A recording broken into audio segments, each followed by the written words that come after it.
Pour ne rater aucune de nos vidéos, n'oubliez pas de vous abonner et d'activer la cloche. Je voudrais, dans cette partie de notre réunion, dire que tant la libération de Dimitrov que celle de la ville de Goulaïpol constituent l'un des résultats importants du travail de combat. En ce qui concerne Dimitrov, il s'agit d'un pas sérieux vers la libération complète de la République populaire de Donetsk.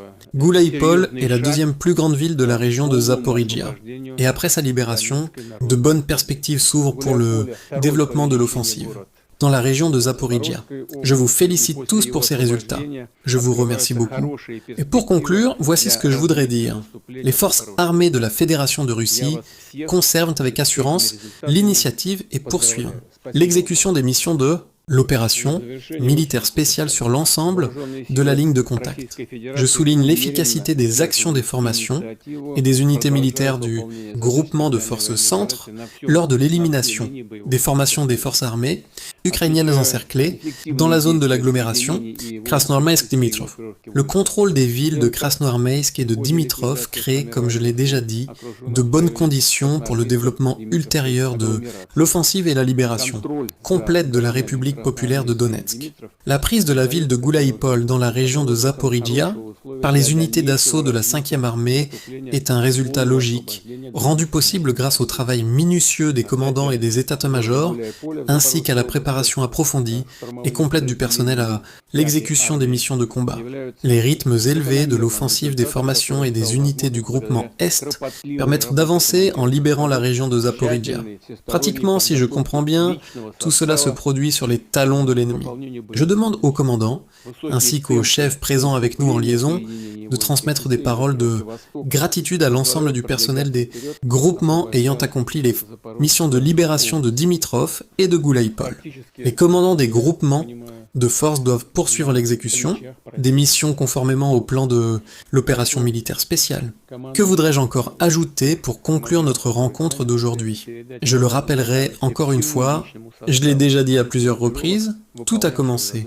Toute la confrontation et les combats ont éclaté après le coup d'État en Ukraine en 2014. Déjà à l'époque, nous disions aux dirigeants du régime de Kiev qu'il fallait offrir aux personnes vivant dans le sud-est de l'Ukraine qui n'avaient pas reconnu les résultats de ce coup d'État et ne souhaitaient pas vivre dans un pays où la source première du pouvoir est un putsch, la possibilité d'exercer leurs droits légitimes, il fallait leur garantir la mise en œuvre de leur droit légitime à l'autodétermination.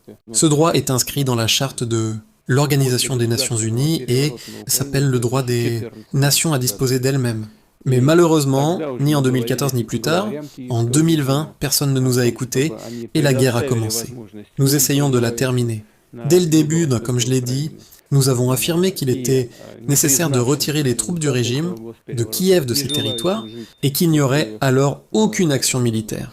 Il n'y en aurait pas eu si l'on nous avait écoutés à l'époque.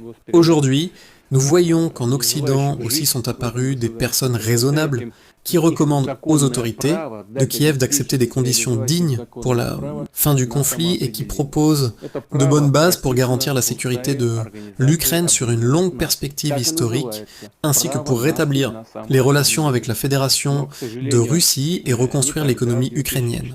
Mais nous constatons qu'aujourd'hui encore, malheureusement, les dirigeants du régime de Kiev ne se pressentent pas de résoudre ce conflit par des moyens pacifiques. J'en ai déjà parlé il y a un an, lors de mon intervention au ministère des Affaires étrangères. Mais aujourd'hui, à en juger par vos rapports et par les rythmes que nous observons sur la ligne de contact, notre intérêt pour le retrait des formations militaires ukrainiennes des territoires qu'elles occupent encore se réduit pratiquement à zéro pour des raisons tout à fait différentes.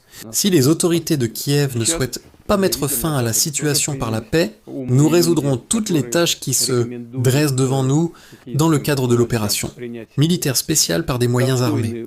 Je vous propose maintenant d'en parler précisément, de discuter des tâches immédiates concernant les groupements dont les commandants se trouvent actuellement ici, à notre réunion.